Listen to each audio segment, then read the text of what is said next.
Section എനിക്കറിഞ്ഞുകൂടാ.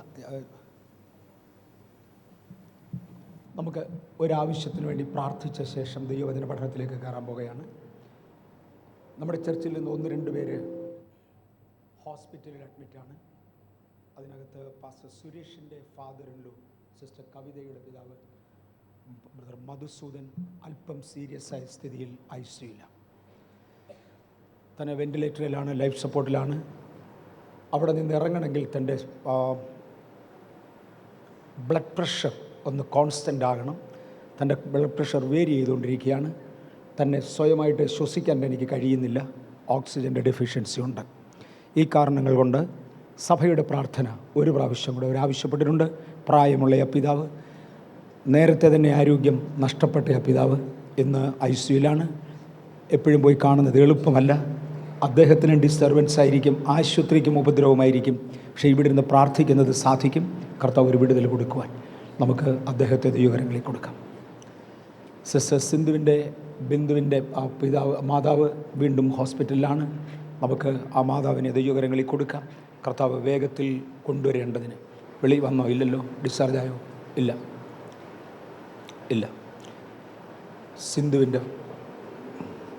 ബിന്ദുവിൻ്റെ അമ്മ വെളി വന്നിട്ടില്ല. നമുക്ക് ഈ 2 വ്യക്തികളെ കർത്താവിൻ്റെ കരങ്ങളിൽ കൊടുത്തൊന്ന് പ്രാർത്ഥിക്കാം. കർത്താവേ, സഭ ഒരു പ്രാവശ്യം കൂടി അപേക്ഷിക്കുന്നു. ഇവിടം വരെ അങ്ങ് എത്തിച്ചുകൊണ്ടുവന്ന മഹാകരുണയ്ക്കായി സ്തോത്രം. ഇന്ന് തൃക്കരങ്ങളിലേക്ക് ഏൽപ്പിക്കുന്ന എൻ്റെ ദൈവത്തിൻ്റെ കരം അങ്ങയുടെ കുഞ്ഞുങ്ങളുടെ മേൽ നീട്ടണേ. കർത്താവ് ഇന്ന് പകലിത് ചെയ്യണേ. മഹത്വം കർത്താവിനായിരിക്കും. യേശുവിൻ്റെ നാമത്തിൽ തന്നെ. നമ്മൾ ഇന്ന് ഒരു പുതിയ പഠന വിഷയം എടുക്കുമ്പോൾ ഒരളവിൽ ഇന്നൊരു എക്സ്പെരിമെൻ്റലായിട്ടായിരിക്കും ഇന്നത്തെ സംസാരം പോകുന്നത്. അങ്ങോട്ടോ ഇങ്ങോട്ടോ ഇച്ചിരി ഏറ്റക്കുറച്ചിൽ, ഞാൻ പറഞ്ഞത് മുന്നോട്ട് കയറുകയും പുറകോട്ടിറങ്ങുകയൊക്കെ ചെയ്തെന്ന് വരും. കാര്യം ഞാനൊരു ഫുള്ളി ഓർഗനൈസ്ഡ് അല്ല, ഇപ്പോഴും അത് ഓർഗനൈസ് ആയിക്കൊണ്ടിരിക്കുന്നതേ ഉള്ളൂ. അതുകൊണ്ട് അങ്ങോട്ടോ ഇങ്ങോട്ടോ 1-2 പ്രാവശ്യം കയറി ഇറങ്ങുകയും ചെയ്യേണ്ടി വരും. അതുകൊണ്ട് കൂടിയ 2-3 മിനിറ്റ് വെച്ച് പോകും, അത്രേ ഉള്ളൂ. എന്നാൽ അടുത്ത പ്രാവശ്യത്തേക്ക് ഇത് ക്ലിയർ ആകും. ഇന്ന് തന്നെ ആശയങ്ങൾ 100% വ്യക്തമായിരിക്കും. അങ്ങനെ പറയുവാൻ കർത്താവിൻ്റെ കൃപയിൽ ശരണപ്പെടും. ഇതിൻ്റെ പല ഭാഗങ്ങളും നേരത്തെ ഇവിടെ എടുത്തിട്ടുള്ളതാണ്. 2012 മുതൽ ദൈവം എന്നെ ഏൽപ്പിക്കുന്ന വിവിധ മെസ്സേജുകൾ ഒന്നിനു പുറകെ ഒന്നായി വരുന്നതാണ്. ഇതിൻ്റെ ആരംഭ ഭാഗങ്ങൾ അല്ലെങ്കിൽ അതിൻ്റെ മിഡിൽ പോർഷനാണ് അന്ത്യകാല സംഭവങ്ങൾ എന്ന പേരിൽ കഴിഞ്ഞ വർഷം നവംബറിൽ ഇവിടെ നമ്മൾ എടുത്ത ബൈബിൾ ക്ലാസ്. അത് കർത്താവിൻ്റെ ദാസൻ പാസ്റ്റർ ബെന്നി അവർ പ്രോപ്പറായിട്ട് എഴുതിയിട്ടുണ്ട്. ഒരു പുസ്തകമായി ഇന്ന് അതിവിടെ വിൽപ്പനയ്ക്കുണ്ട്. ഈ പറയുന്നതിൻ്റെ പ്രധാന ഭാഗങ്ങളിൽ പലതും അതിനകത്തുണ്ട്. എന്നാൽ ഇന്ന് ആദ്യം മുതൽ അവസാനം വരെ ഒന്ന് ഒരുമിച്ച് ചേർത്ത് ഞാനത് എടുക്കാൻ പോകുകയാണ്. 3-4 ഭാഗങ്ങൾ ഒരുമിച്ച് ചേരുന്നതാണ് ഇന്നത്തെ ടോട്ടൽ മെസ്സേജ്. ഞാനിന്ന് പകൽ ഇവിടെ വെച്ച് പറഞ്ഞിരുന്നു, ഇതിനു മുമ്പേ ആരും ഇത് പ്രസംഗിച്ചിട്ടില്ല, ആർക്കും കിട്ടാത്ത ഒരു ലൈന് ദൈവം ഏൽപ്പിച്ചതാണ്. അങ്ങനെ അല്ല എന്ന അഭിപ്രായം പലരും എന്നോട് പറഞ്ഞു. കേട്ട് കഴിഞ്ഞിട്ട് നിങ്ങൾ പറ. കാര്യം ഞാനിതിനെ പല ഭാഗങ്ങളായി തിരിക്കുക. 1, ശാസ്ത്രീയമായി സൃഷ്ടിയുടെ ആരംഭം. 2, തിരുവചനപ്രകാരം സൃഷ്ടിയുടെ ആരംഭം. അത് 2ഉം കൂടെ ചേർത്ത് പ്രസംഗിക്കുന്നവരുണ്ട്. 3, ചരിത്രപരമായി മനുഷ്യ സമൂഹത്തിന് പറ്റിയ അബദ്ധം. അത് മറ്റേൻ്റെ കൂടെ ചേർത്ത് പ്രസംഗിക്കുന്ന ആരെയും ഞാൻ കണ്ടിട്ടില്ല. 3, അന്ത്യകാലത്ത് ഇന്ന് നമ്മൾ വന്നിരിക്കുന്ന തലമുറയിൽ സംഭവിച്ചുകൊണ്ടിരിക്കുന്ന സംഭവങ്ങൾ, അതെടുക്കുന്നവരെ കണ്ടിട്ടുണ്ട്. 5, ഇന്ന് അന്യശക്തികൾ, പൈശാചിക വ്യാപാരങ്ങൾ എന്ന് നമ്മൾ വിളിക്കുന്ന, ഏലിയൻസ് എന്ന് പൊതുലോകം വിളിക്കുന്ന അവയുടെ പ്രവർത്തനങ്ങൾ എവിടം മുതൽ എവിടം വരെ, ഈ 5 വിഷയങ്ങൾ ഏറെക്കുറെ ഒരുമിച്ച് ചേർത്തുകൊണ്ട് നമ്മൾ ഇവിടെ നിൽക്കുന്നു എന്ന ആശയത്തിലേക്ക് വരാനാണ് ഞാൻ ദൈവകൃപയിൽ ശരണപ്പെടുന്നത്. ഈ 5 ആശയങ്ങൾ ഒരുമിച്ച് ചേർത്ത് പ്രസംഗിച്ച ഒറ്റയാളിനെ പോലും ഈ ആയുസ് ഞാൻ കേട്ടിട്ടില്ല, എനിക്കറിവില്ല. ഇത് 5ഉം കൂടെ ചേർന്നാൽ ഒരു പൂർണ്ണ ആശയം നമുക്ക് കിട്ടും. അതുകൊണ്ടാണ് നമ്മൾ ആരംഭിക്കുന്നത്. Are we ready? ഒന്ന് സ്റ്റാർട്ട് ചെയ്യാം. ഓഫ് ചെയ്യേണ്ട ലൈറ്റുകൾ ഓഫ് ചെയ്തോണം, ക്ലാരിറ്റി കൂടുതൽ കിട്ടാൻ വേണ്ടി. നമ്മൾ പ്രപഞ്ചത്തിൻ്റെ ആരംഭത്തെക്കുറിച്ച് ചിന്തിക്കാൻ പോവുക. ഈ ഭാഗങ്ങൾ ഇതിന് മുമ്പേ ചിന്തിച്ചിട്ടുള്ളത് കൊണ്ട് വളരെ വേഗത്തിൽ നമ്മൾ ഈ ഭാഗത്തുനിന്ന് മുന്നോട്ടങ്ങ് പോകും. Next picture. ആദിയിൽ ദൈവം ആകാശവും ഭൂമിയും സൃഷ്ടിച്ചു എന്ന് ബൈബിളിൽ പറയുന്നു. ശാസ്ത്രം പറയുന്നത്, ശാസ്ത്രത്തിന് ഒത്തിരി തത്വങ്ങളുണ്ട്. അതിലെ ഏറ്റവും പ്രിഡോമിനൻ്റായ, ഏറ്റവും വിലമതിക്കപ്പെട്ടതായ ആശയം 13.7 ബില്യൺ വർഷങ്ങൾക്ക് മുമ്പേ 1370 കോടി വർഷങ്ങൾക്ക് പുറകിൽ ബിഗ് ബാങ് എന്നറിയപ്പെടുന്ന ഒരു മഹാസംഭവമുണ്ടായി. ആ സംഭവത്തെ തുടർന്നാണ് പ്രപഞ്ചം ഉൽപ്പാദിതമായത് എന്ന് ശാസ്ത്രത്തിലെ ഏറ്റവും പ്രധാനപ്പെട്ട ശാസ്ത്രജ്ഞന്മാർ ഇന്നത്തെ ആശയങ്ങൾ വിളിച്ചു പറയുന്നു. Next page. അന്ന് ഉണ്ടായതായ പ്രപഞ്ചം വളർന്നുകൊണ്ടിരിക്കുക. അതിൻ്റെ ഏറ്റവും താഴത്തെ ലൈനിൽ 13.7 ബില്യൺ ഇയേഴ്സ് ബാക്ക് എന്നെഴുതിയിട്ടുണ്ട്. ഒന്നാമത്തെ നക്ഷത്രം രൂപീകരിക്കപ്പെട്ട സമയം ഒരു കണ്ണാടി ഗ്ലാസിൻ്റെ ചുവട് കോണിക്കൽ ഷേപ്പിൽ പോകുന്ന ഒരു കണ്ണാടി ഗ്ലാസിൻ്റെ ചുവട് അവിടെ കാണിച്ചുകൊണ്ട് അതിൻ്റെ ആരംഭം, ഒന്നാമത്തെ നക്ഷത്രത്തിൻ്റെ സൃഷ്ടി അവിടെയായിരുന്നു. അന്ന് പ്രപഞ്ചത്തിന് ആ ഗ്ലാസ്സിന് കാണുന്ന അത്രയും ഡയമീറ്ററോ അത്രയും വലിപ്പമേ ഉള്ളൂ. എന്നാൽ പ്രപഞ്ചം വളർന്നുകൊണ്ടിരിക്കുന്നു, അത് വികസിച്ചുകൊണ്ടിരിക്കുന്നു. ഇന്ന് നമ്മളതിൻ്റെ അറ്റത്തെത്തി നിൽക്കുന്ന സാഹചര്യമാണ്. അത്രത്തോളം അത് വളരുന്നുവെന്ന് 100% ശാസ്ത്രീയമായ ഭാഷയിൽ വരച്ചു കാണിച്ചിരിക്കുന്ന വിക്കിപീഡിയയിൽ നിന്ന് എടുത്ത ഒരു ചിത്രമാണ് അവിടെ കാണിക്കുന്നത്. 13.7 ബില്യൺ ഇയേഴ്സ് ബാക്ക് ആ ബിഗ് ബാങ്ങിനെ തുടർന്ന് പ്രപഞ്ചം സൃഷ്ടിക്കപ്പെട്ടു, വളർന്നുകൊണ്ടിരിക്കുന്നു. ബൈബിളിൽ ആദിയിൽ ദൈവം ആകാശവും ഭൂമിയും സൃഷ്ടിച്ചു. Next picture. ഇത് നമ്മൾ പല പ്രാവശ്യം കണ്ടതാണ്. ഹബിൾ സ്കോപ്പുകൾ കൊണ്ട് ഇന്ന് നടത്തുന്ന പഠനത്തിൽ ഇന്ന് കാണുന്ന ശാസ്ത്രീയ വിശദീകരണങ്ങൾ ലഭ്യമാകുന്നു. അതനുസരിച്ച് എഗെയിൻ 13.7 ബില്യൺ വർഷങ്ങൾക്ക് പുറകിൽ ബിഗ് ബാങ് എന്നറിയപ്പെടുന്ന ഒരു സംഭവമുണ്ടായി. ഒരു ബിഗ് ബാങ് എന്നാൽ ശാസ്ത്രീയ ഭാഷയിൽ എന്താണ്? Very very high temperature, very very high gravitational pull, ഇവ രണ്ടും നിലനിൽക്കുന്ന സാഹചര്യത്തിൽ എവിടെ നിന്നോ അജ്ഞാതമായ ഒരു സ്ഥലത്ത് നിന്ന് അതിഭയങ്കരമായൊരു ശബ്ദമുണ്ടായി. ഈ ശബ്ദത്തെ ഇതര ഘടകങ്ങളോട് ചേർത്തതാണ് ബിഗ് ബാങ് എന്ന പേരിൽ ശാസ്ത്രം വിളിക്കുന്നത്. ഒന്നുകൂടെ പറയാം. ചെറിയൊരു ടെമ്പറേച്ചറല്ല, അതിഭയങ്കരമായ ടെമ്പറേച്ചർ, അതിഭയങ്കരമായ ഗ്രാവിറ്റേഷണൽ പുൾ, ആകർഷണ ശക്തി കൊണ്ടുള്ള ബലം, അതിൻ്റെ മണ്ടയ്ക്ക് ഇത് രണ്ടും കൂടെ നിലനിൽക്കുമ്പോൾ എവിടെ നിന്നോ അതിഭയങ്കരമായൊരു ശബ്ദമുണ്ടായി. ആ ശബ്ദത്തെ തുടർന്ന് പ്രപഞ്ചമുണ്ടായി എന്ന് ശാസ്ത്രം പഠിപ്പിക്കുന്നു. വേദപുസ്തകം ഡയറക്റ്റ്ലി ആ വാക്കുകൾ ഉപയോഗിക്കുന്നില്ല. അത് ചൂടിനെയും ഗ്രാവിറ്റേഷണൽ പുള്ളിനെയും തൊടുന്നില്ലെങ്കിലും വചനത്താൽ സൃഷ്ടിക്കപ്പെട്ടു, ശബ്ദത്താൽ സൃഷ്ടിക്കപ്പെട്ടു എന്ന് ബൈബിൾ പഠിപ്പിക്കുന്നു. മാത്രമല്ല, ഈ ഭൂമിയെക്കുറിച്ച് ഏറ്റവും അവസാനത്തിൽ ഇത് ഡിസോൾവ് ചെയ്യപ്പെടും എന്ന് പത്രോസിൻ്റെ 2-ാമത്തെ ലേഖനം 3-ാമത്തെ അധ്യായത്തിൽ പറയുന്നു. 2 പത്രോസ് 3-ൽ ഇത് ഡിസോൾവ് ചെയ്യുന്നതിനെക്കുറിച്ച് പറഞ്ഞപ്പോൾ പറഞ്ഞു, അന്ന് ആകാശം കൊടും മുഴക്കത്തോടെ ഒഴിഞ്ഞു പോകും. അതായത് കൊടും മുഴക്കം, ശബ്ദം തിരിച്ചു വരും. ഭൂമിയും അതിൻ്റെ പണികളും അത്യുഗ്രമായ ചൂടിനാൽ വെന്തഴിയും. മലയാള ഭാഷയിൽ ചൂട് എന്ന് എഴുതിയിട്ടില്ല, എന്നാൽ ഇംഗ്ലീഷിൽ വിത്ത് ഫേവർ ആൻഡ് ഹീറ്റ് എന്ന് കൊടുത്തിട്ടുണ്ട്. ചൂട് വെളിയിൽ വരും, ശബ്ദവും ചൂടും വെളിയിൽ വന്നിരിക്കും. ഇത് ഡിസോൾവ് ചെയ്യപ്പെടുമ്പോൾ ആകർഷണ ശക്തിയെക്കുറിച്ച് ഒരക്ഷരം പോലും പറഞ്ഞിട്ടില്ലെങ്കിലും ക്രിസ്തുവിൽ മരിച്ചവർ ഈ ഭൂമിയിൽ നിന്ന് എടുക്കപ്പെടുന്ന ഒരു ഗ്രാവിറ്റേഷണൽ പുൾ അത് എടുത്തു കാണിക്കുന്നുണ്ട്. എങ്കിൽ ബിഗ് ബാങ്ങിനെ ബൈബിൾ ഏറെക്കുറെ എൻഡോഴ്സ് ചെയ്യുന്നുണ്ട്. 13.7 ബില്യൺ വർഷം സെയിം ഓൾഡ് പിക്ചർ 13.7 ബില്യൺ വർഷങ്ങൾക്ക് പുറകിൽ ആദ്യമേ ബിഗ് ബാങ് ഉണ്ടായതിനെ തുടർന്ന് 460 കോടി വർഷങ്ങൾ റൈറ്റ് സൈഡിൽ കാണുന്ന ചുമന്നതും യെല്ലോ കളറുള്ളതുമായ ലൈനുകൾ ആ ഭാഗം അതിനെ കാണിക്കുന്നതാണ്. ഞാൻ ഈ ഒരു പടം വിശദീകരിക്കുന്ന പോലെ അടുത്തത് വിശദീകരിക്കത്തില്ല. അടുത്തടുത്ത് എളുപ്പം ചാടിപ്പാൻ വേണ്ടിയാണ് ഇവിടെ ഞാൻ ഇത്രയും വിശദീകരിക്കുന്നത്.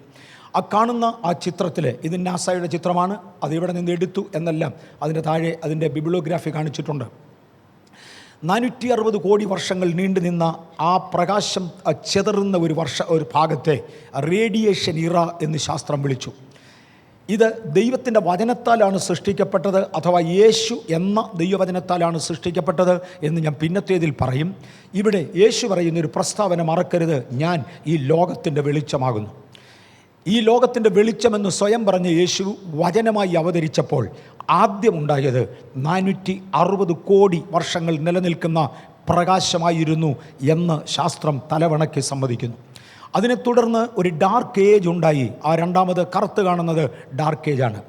ശാസ്ത്രത്തിൽ വെളിച്ചത്തെയും ഇരുളിനെയും തമ്മിൽ യോജിപ്പിക്കുന്ന ഒരു സമവാക്യമില്ല, ഒരു ഇക്വേഷൻ ഇല്ല, ഇന്നുവരെയില്ല, ഈ അടുത്തുണ്ടാകത്തുമില്ല. വേദപുസ്തകത്തിന് മാത്രമേ ഇരുളിനെയും വെളിച്ചത്തെയും യോജിപ്പിക്കാൻ ഒക്കത്തുള്ളൂ.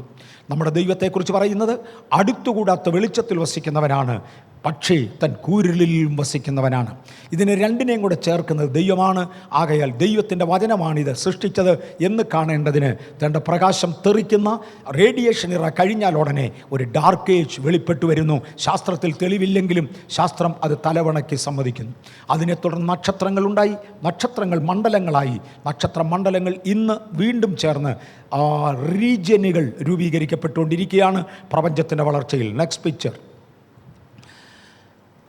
ഇന്ന് നമ്മുടെ ഭൂമി തീരെ ചെറിയൊരു ഗോളമാണ്.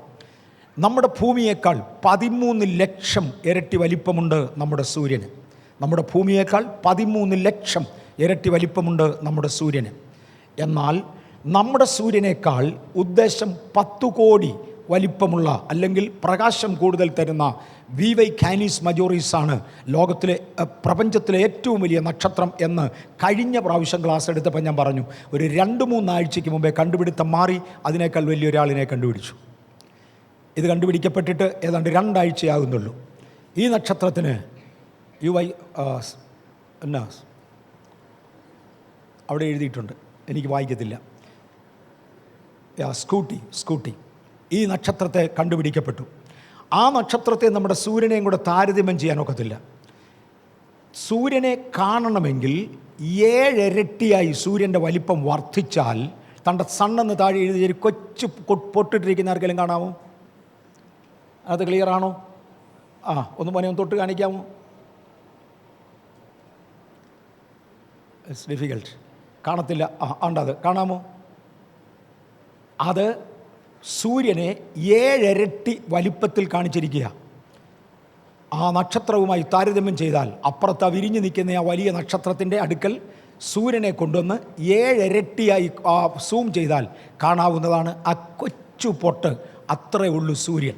ഭൂമിയേക്കാൾ 13 ലക്ഷം ഇരട്ടി വലിപ്പമുള്ള നമ്മുടെ സൂര്യൻ ഈ കാണുന്ന സ്കൂട്ടി എന്ന പുതിയ ഇപ്പോൾ കണ്ടുപിടിക്കപ്പെട്ട നക്ഷത്രവുമായി താരതമ്യം ചെയ്താൽ അതിൻ്റെ വലിപ്പം ഇത്രയുമാണ്. അല്ലെങ്കിൽ മറ്റേ വലിയ നക്ഷത്രത്തിന് പിന്നെ കാണിക്കാൻ പോലും ഒക്കത്തില്ല. മുട്ടുസൂര്യയുടെ പിന്നുപോലെ ഉള്ളൂ. നമ്മുടെ പ്രപഞ്ചം വളരെ വലുതാണ്.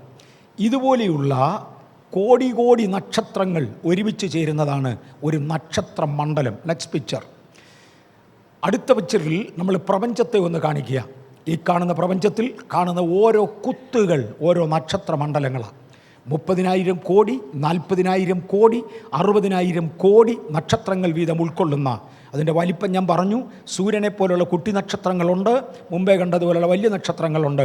ഇവയെല്ലാം കൂടെ ചേരുന്ന ഒരു നക്ഷത്ര മണ്ഡലം 30,000, 40,000 കോടി നക്ഷത്രങ്ങൾ ചേരുന്ന ഒരു നക്ഷത്ര മണ്ഡലമാണ് ഒരു കുത്തായി കാണുന്നത്. ഇത് എവിടുന്ന് തുടങ്ങി ഒരു വാക്ക് ഉളവാകട്ടെ, അതാണ് ദൈവം. അടുത്ത പിക്ചർ. ഇവിടെ നമ്മുടെ യൂണിവേഴ്സിന് അല്ലെങ്കിൽ നമ്മുടെ പ്രപഞ്ചത്തിന് ഞാനിവിടെ വേറൊരു കാര്യം കൂടെ പറയാം. പാരലൽ യൂണിവേഴ്സൽ തിയറി എന്ന് പറയുന്ന ഒന്നുണ്ട്. എന്ന് പറഞ്ഞാൽ ഒന്നിലധികം പ്രപഞ്ചങ്ങൾ നിലനിന്നിരിക്കാം അല്ലെങ്കിൽ നിലവിലുണ്ടാകാം എന്ന് ഇന്ന് ശാസ്ത്രം പറയുന്നു. പ്രപഞ്ചം ഒന്ന് മാത്രമേ ഉള്ളൂ എന്ന് പറയാൻ ഒക്കത്തില്ല. ഇതിനേക്കാൾ അധികവും കണ്ടെന്നു വരും. കാര്യം ദൈവം എന്താണെന്നാർക്കും പറയാനൊക്കത്തില്ല, അത്രയും വലിയവനാണ്. എന്നാൽ ഇന്ന് നമ്മൾ കാണുന്ന നമ്മുടെ പ്രപഞ്ചത്തിന് 13.7 ബില്യൺ വർഷങ്ങളുടെ പഴക്കമുണ്ട്. അതിന് 13.2 ബില്യൺ പ്രകാശ വർഷങ്ങൾ വലിപ്പമുണ്ട്. നമ്മൾ മുമ്പേ കണ്ടതായ ആ വൻഗോളത്തിന് അതിൻ്റെ ഒരറ്റത്ത് നിന്ന് മറ്റേ അറ്റം വരെ പ്രകാശം എത്തേണ്ടതിന് 13.2 ബില്യൺ പ്രകാശവർഷങ്ങൾ. എനിക്കതൊന്ന് വീണ്ടും അത് കുറച്ച് പഴയ കണക്കാണ്. ഇന്നത്തെ നിഗമനത്തിൽ 15 ബില്യൺ പ്രകാശവർഷങ്ങൾ റേഡിയസ് ഉള്ള ഒന്നാണ്. വേറൊരു ഭാഷയിൽ 30 ബില്യൺ പ്രകാശവർഷങ്ങൾ ഡയമീറ്റർ ഉള്ളതാണ് മുമ്പേ നമ്മൾ കണ്ടതായ ആ പ്രപഞ്ചത്തിൻ്റെ പടം. അതിനകത്ത് നമ്മുടെ ഭൂമിക്ക് 4.5 ബില്യൺ വർഷത്തിൻ്റെ പഴക്കമേ ഉള്ളൂ. 4.54 ആയിരിക്കും ഇച്ചിരൂടെ അക്യുറസിയിലേക്ക് വന്നാൽ. നമ്മൾ പിന്നെ അവിടെ വരാം. ഏറെക്കുറെ 4.5 ബില്യൺ വർഷങ്ങളുടെ 450,000 കോടി വർഷത്തിൻ്റെ പഴക്കമാണ് നമ്മുടെ ഭൂമിക്കുള്ളത്. നമ്മുടെ ഭൂമിയിൽ 1 ബില്യൺ വർഷം, അതായത് 100 കോടി വർഷങ്ങൾ ജീവനില്ലാതെ ഇത് പാഴും ശൂന്യവുമായിരുന്നു. ഇതെല്ലാം ശാസ്ത്രത്തിൻ്റെ നിഗമനങ്ങളാണ് ഞാൻ പറയുന്നത്. നാം ഉൾപ്പെട്ട് നിൽക്കുന്ന നമ്മുടെ നക്ഷത്രമണ്ഡലത്തിന് 13.3 ബില്യൺ വർഷങ്ങളുടെ പഴക്കമുണ്ട്. അതിനകത്ത് 300-നും 400-നും ഇടയിൽ ബില്യൺ നക്ഷത്രങ്ങൾ, 30,000 കോടിക്കും 40,000 കോടിക്കും ഇടയിൽ നക്ഷത്രങ്ങൾ ഉണ്ട്. നമ്മുടെ ലാർജസ്റ്റ് സ്കൂട്ടി നമ്മൾ ഇന്ന് വരെ അറിയപ്പെട്ടതിൽ ഏറ്റവും വലുത് നമ്മുടെ സൂര്യൻ്റെ 5 ബില്യൺ ഇരട്ടി വലിപ്പമുണ്ട്. 500,000 കോടി ഇരട്ടി വലിപ്പമുണ്ട് വലിയ നക്ഷത്രത്തിന്. ഇന്ന് വരെ കണ്ടുപിടിക്കപ്പെട്ടതിൽ ഞാൻ പറഞ്ഞു 2-3 ആഴ്ചയുള്ളത് കണ്ടുപിടിച്ചിട്ട് ആ നക്ഷത്രത്തിന് അത്രയും വലിപ്പമുണ്ട്. ഇതിനകത്ത് നമ്മുടെ ഭൂമിക്ക് അതിൻ്റെ അച്ചുതണ്ടിൽ ഒന്ന് കറങ്ങി വരുവാൻ കേവലം 24 മണിക്കൂർ മതി. പക്ഷേ നമ്മുടെ സൂര്യന് സ്വന്തം അച്ചുതണ്ടിലൊന്ന് കറങ്ങുവാൻ 25 വർഷങ്ങളും 25 ഇയേഴ്സ് സൂര്യന് 25 ദിവസങ്ങളും ഭൂമിക്ക് സൂര്യന് ചുറ്റും ഒന്ന് കറങ്ങുവാൻ 365 ദിവസം മതി. ഭൂമിക്ക് സൂര്യന് അതിൻ്റെ സെൻറ്ററിൻ്റെ വട്ടത്തിൽ ഒന്ന് കറങ്ങാൻ 25 കോടി വർഷവും എടുക്കും. ഏറെക്കുറെ ഒരളവും കണക്കും തൊടുക. Next page. എങ്ങനെയാണ് ഇത് സൃഷ്ടിക്കപ്പെട്ടത്? ദൈവത്തിൻ്റെ വചനത്താൽ സൃഷ്ടിക്കപ്പെട്ടു. ദൈവത്തിന് വേണ്ടി സൃഷ്ടിക്കപ്പെട്ടു. കൊലോസ്യ ലേഖനം പറയുന്നത് അവൻ്റെ വാക്കിന് അവന് വേണ്ടിയും അവനായും ഈ പ്രപഞ്ചത്തെ ദൈവം സൃഷ്ടിച്ചു. യേശു സൃഷ്ടിച്ചു. യേശുവിന് വേണ്ടിയാണ് ഇത് സൃഷ്ടിച്ചത്. എങ്ങനെയാണ് സൃഷ്ടിച്ചത്? ആദിയിൽ ദൈവം ആകാശവും ഭൂമിയും സൃഷ്ടിച്ചു. എങ്ങനെ? തൻ്റെ വാക്കിനാൽ സൃഷ്ടിച്ചു.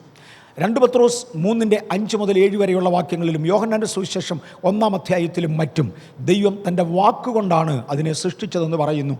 ആ വാക്കിനെ ലോകം ബിഗ് ബാങ്, ആ വലിയ ശബ്ദമെന്ന് വിളിക്കും. കാര്യം അത് മനുഷ്യന് വഹിക്കാവുന്നതിനേക്കാൾ വലുതാണ്. ആ ശബ്ദത്താൽ ഇത് സൃഷ്ടിക്കപ്പെട്ടു. ആ ബിഗ് ബാങ് എന്ന് ശാസ്ത്രം വിളിക്കുന്നത് വചനം എന്ന് ബൈബിൾ വിളിക്കുന്ന ദൈവമെന്ന വാക്കാണ്. ഈ വചനം ജഡമായി ഉരുത്തിരിയുകയും യേശുവായി നമ്മുടെ ഇടയിൽ നടക്കുകയും ചെയ്തു. അതാണ് യേശു. ഈ വചനമാണ് യേശു. സൃഷ്ടിച്ചവനാണ്, സൃഷ്ടികർത്താവാണ്. അടുത്ത പേജ്. എന്തിനു വേണ്ടിയാണ് ഇതിനെ സൃഷ്ടിച്ചത്? അതിനകത്ത് ആളുകളെ പാർപ്പിക്കേണ്ടതിനാണ് സൃഷ്ടിച്ചത്. ഭൂമിയുടെ കാര്യം തൽക്കാലം തൊടുന്നില്ല. ഞാൻ പ്രപഞ്ചത്തിലെ നക്ഷത്രങ്ങളുടെ കാര്യം തൊടുകയാണ്. എന്തിനാണ് ദൈവം പ്രപഞ്ചത്തെ സൃഷ്ടിച്ചത്, നക്ഷത്രങ്ങളെ സൃഷ്ടിച്ചത്? യെശയ്യാവിൻ്റെ പുസ്തകം 45-ാമത്തെ അധ്യായത്തിൻ്റെ 12-18 വാക്യങ്ങൾ നോക്കിയാൽ അവൻ പാഴായിട്ടല്ല, പാർപ്പിനായിട്ടാണ് സൃഷ്ടിച്ചത്. താൻ സൃഷ്ടിച്ച ആകാശത്തിൽ തൻ്റെ സൈന്യങ്ങളെ പാർപ്പിച്ചിരിക്കുന്നു എന്ന് യെശയ്യാവ് പറയുന്നത് കാണാം. സൈന്യം എന്ന വാക്ക് മനസ്സിലാക്കേണ്ടതിന് ഹോസ്റ്റ് എന്ന വാക്കാണ് അതിന് ഇംഗ്ലീഷിൽ ഉപയോഗിച്ചിരിക്കുന്നത്. സാബ എന്ന എബ്രായ വാക്കിനെയാണ് ഹോസ്റ്റ് എന്ന് ഇംഗ്ലീഷിലേക്ക് തർജ്ജമ ചെയ്ത് TSABA എന്നവിടെ എഴുതിയിരിക്കുന്നത് കാണാം. സാബ എന്നാണ് അതിനെ വായിക്കുന്നത്. അവിടുത്തെ ടി സൈലൻ്റാണ്. സാബ എന്ന വാക്കിൻ്റെ യഥാർത്ഥ അർത്ഥം യുദ്ധം ചെയ്ത് മുന്നേറുന്ന ചലിക്കുന്ന ഒരു പട്ടാളം എന്ന ആശയമാണ്. അങ്ങനെയാണെങ്കിൽ അത് ദൂതന്മാരെ കുറിക്കുന്ന പദമാണ്. സൃഷ്ടിയെക്കുറിച്ച് 2ആയിട്ടാണ് ബൈബിൾ പറയുന്നത്. ഒന്ന്, എൻ്റെ കൈ ആകാശത്തെ വിരിച്ചു, യെശയ്യാവ് 45:2. എൻ്റെ വാ അതിൻ്റെ സൈന്യങ്ങളെ കൽപ്പിച്ചാക്കി. അതിലെ സൈന്യങ്ങൾ ദൂതസമൂഹത്തെ ദൈവത്തിൻ്റെ വായി കൽപ്പിച്ചാക്കി. അവൻ്റെ കൈകൊണ്ട് താൻ ആകാശത്തെ വിരിച്ചു. അങ്ങനെ നക്ഷത്രങ്ങളിൽ ദൈവം തൻ്റെ ദൂതന്മാരെ പാർപ്പിച്ചു. ജഡ്ജസിൻ്റെ പുസ്തകം 5-ാം അധ്യായത്തിൻ്റെ 20-ാമത്തെ വാക്യം അതിനൊരു തെളിവാണ്. ആകാശത്ത് നിന്ന് സീസറോട് നക്ഷത്രങ്ങൾ പൊരുതി ജയിച്ചു എന്ന് ദെബോര എടുത്തു പറയുന്നതായി കാണാം.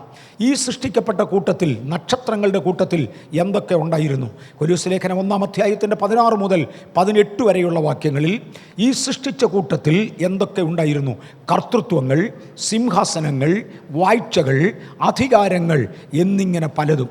പിന്നെ ബൈബിൾ നോക്കി വരുമ്പോൾ വാഴ്ചകൾ, അധികാരങ്ങൾ, ഈ ലോകത്തിൻ്റെ അധിപതികൾ, കൊച്ചു സ്പിരിറ്റ്സ്, ആത്മാക്കൾ എന്നിവയെല്ലാം സൃഷ്ടിയിൽ ഉൾപ്പെടും.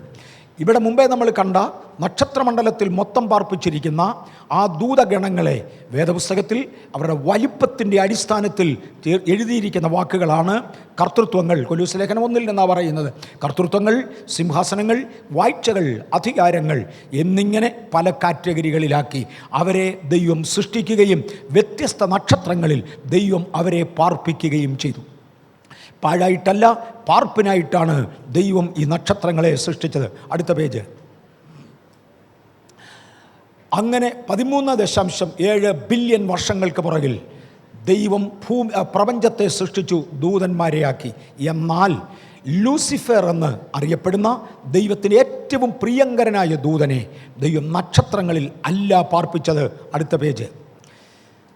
ലൂസിഫറിനെ ദൈവം പാർപ്പിച്ചിരുന്നത് സ്വർഗത്തിലായിരുന്നു.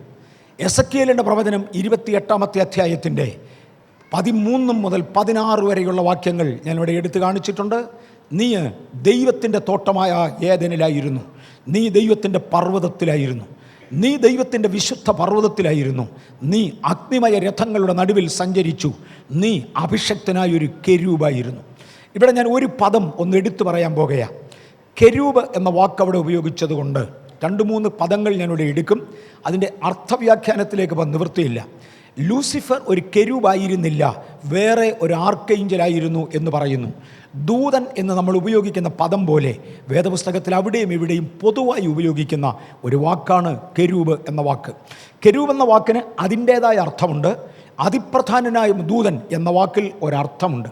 ഇതിനകത്തിരിക്കുന്ന ഒരു മനുഷ്യനെ കണ്ടുകൊണ്ട് നീ ഇവിടുത്തെ അജാനബാഹുക്കളിൽ ഒരാളാണെന്ന് ഞാൻ പറഞ്ഞാൽ രാക്ഷസനാണെന്ന് അർത്ഥമില്ല.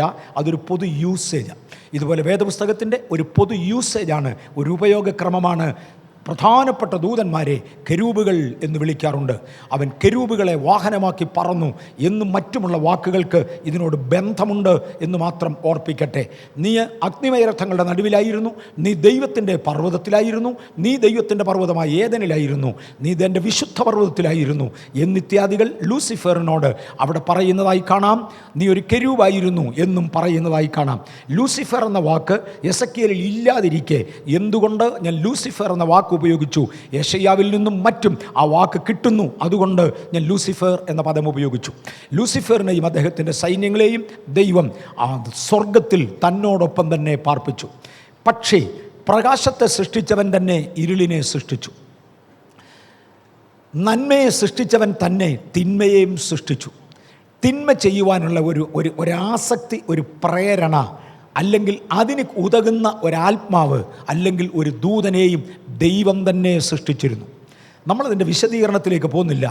സത്യത്തിൽ പിശാച് എന്ന വാക്കിൻ്റെ ഗൗരവം അതാണ്. അവനാണ് പിശാച്. തിന്മ ചെയ്യേണ്ടതിന്, ആളുകളെ നശിപ്പിക്കേണ്ടതിന്, ദൂതന്മാരെ നശിപ്പിക്കേണ്ടതിന് നെഗറ്റീവായ പ്രേരണ കൊടുക്കുന്ന ഒരുവനെയും ദൈവം തന്നെയാക്കി.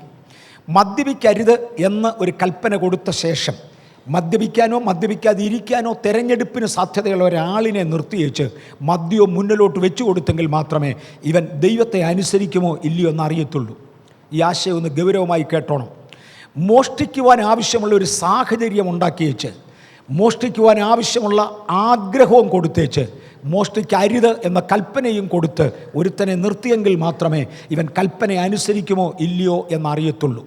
ദൈവത്തെ അനുസരിക്കുന്നവരാര്, അനുസരിക്കാത്തവരാര് എന്ന് കണ്ടുപിടിക്കേണ്ടതിന് വേണ്ടി നന്മയെ സൃഷ്ടിച്ചവൻ തന്നെ തിന്മയെ സൃഷ്ടിച്ചു, പകലിനെ സൃഷ്ടിച്ചവൻ തന്നെ രാത്രിയെയും സൃഷ്ടിച്ചു.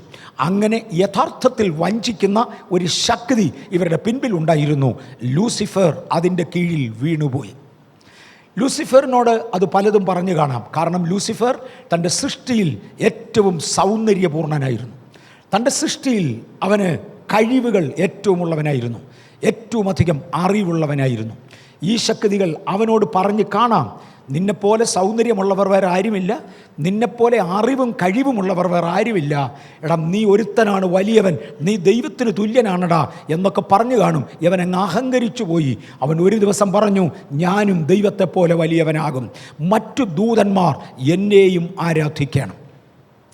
ഈ ചിന്ത അവൻ്റെ ഹൃദയത്തിൽ വന്നതോടെ ഇനി ലൂസിഫറിനെ സ്വർഗത്തിൽ പറ്റത്തില്ല എന്ന് ദൈവത്തിന് മനസ്സിലായി. പക്ഷേ നെക്സ്റ്റ് പേജ്, ലൂസിഫർ ഏറെക്കുറെ എത്ര വർഷമാണ്? 9.2 ബില്യൺ വർഷങ്ങൾ. ഞാൻ ഈ ബില്യൺസിൻ്റെ കണക്ക് എവിടെ നിന്നാണ് എടുക്കുന്നത്? നാസയുടെ ചില കണക്കുകൾ ഒരുമിച്ച് ചേർത്താം. ആദ്യമേ 13.7 ബില്യൺ പറഞ്ഞു, അത് നാസയുടെ കണക്കാണ്. 2, ഭൂമിക്ക് 13.7 ബില്യൺ ഇല്ല, 4.5 ബില്യൺ വർഷത്തിൻ്റെ വഴക്കമേ ഉള്ളെന്ന് പറഞ്ഞു. അങ്ങനെയാണെങ്കിൽ 13.5 നിന്ന് 4 ബില്യൺ 4.5 ബില്യൺ കുറയ്ക്കുന്നതാണ് 9.27 ബില്യൺ എന്ന കണക്കിൽ നമ്മൾ എത്തുന്നത്.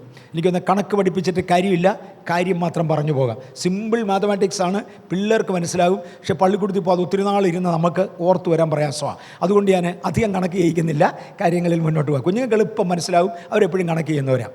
ഇങ്ങനെ ഏറെക്കുറെ 9.2 ബില്യൺ വർഷങ്ങൾ ഇവൻ സ്വർഗത്തിലായിരുന്നു. എന്ന് പറഞ്ഞാൽ എന്തുവാ? 920,000 കോടി. വർഷങ്ങൾ. എന്നെ പരിചയമാണ്, ഇത്രയും കാലമായി അവൻ സ്വർഗത്തിലാണ്. അതിനിടയ്ക്കാണ് ഈ ദുഷിച്ച ചിന്ത അവൻ്റെ അകത്തോട്ട് കയറുന്നത്. ദൈവം സീനിയോറിറ്റി കണക്കാക്കത്തില്ല. തമ്പുരാൻ തീരുമാനിച്ചു, നിന്നെ എടുത്ത് കളഞ്ഞേ പറ്റൂ, എൻ്റെ സിസ്റ്റത്തിൽ ഇനിയും നീ പോകത്തില്ല, നിന്നെ ഇവിടുന്ന് മാറ്റിയേ മതിയാകൂ. അങ്ങനെ ലൂസിഫറിനെ സ്വർഗത്തിൽ നിന്ന് മാറ്റുവാൻ തീരുമാനിച്ചപ്പോൾ അവനെ പാർപ്പിക്കുവാൻ ഒരിടമില്ലാഞ്ഞതിനാൽ ലൂസിഫറിന് വേണ്ടിയാണ് ദൈവം ഭൂമിയെ സൃഷ്ടിച്ചത്. അടുത്ത പേജ്. ലൂസിഫറിന് വേണ്ടി ദൈവം ഭൂമിയെ സൃഷ്ടിച്ചു. ഉൽപ്പത്തി പുസ്തകം 1-ാം അധ്യായത്തിൻ്റെ 1-ാമത്തെ വാക്യത്തിൽ, ആദിയിൽ ദൈവം ആകാശവും ഭൂമിയും സൃഷ്ടിച്ചു. ആ ആകാശവും ഭൂമിയും എന്ന് പറയുന്ന ആ എന്ന ആ ഉച്ചാരണത്തിൽ 920,000 കോടി വർഷമെന്ന് മാറി. ഓരോ God created heaven and the earth, and the earth was without form and void. ഉൽപ്പത്തി പുസ്തകം 1-ാം അധ്യായത്തിൽ ഒരുപാട് ആൻഡികൾ ചേർക്കുന്നുണ്ട്. ഇതിലെ ഓരോ ആൻഡികളും ഓരോ കാലങ്ങളെയാണ് കുറിക്കുന്നത്. ഒന്നാമത്തെ ആൻഡ് 9.2 ബില്യൺ വർഷത്തെ കുറിക്കുന്നു. അതിനുശേഷം ദൈവം ഈ ഭൂമിയെ സൃഷ്ടിച്ചു. ഇതിനകത്ത് ഒരുപാട് വാക്യങ്ങൾ കൊടുത്തിട്ടുണ്ട്. യെശയ്യാവ് 45:12, 45:18, യെരമ്യാവ് 4:23, യെരമ്യാവ് 51:15, യോബ് 26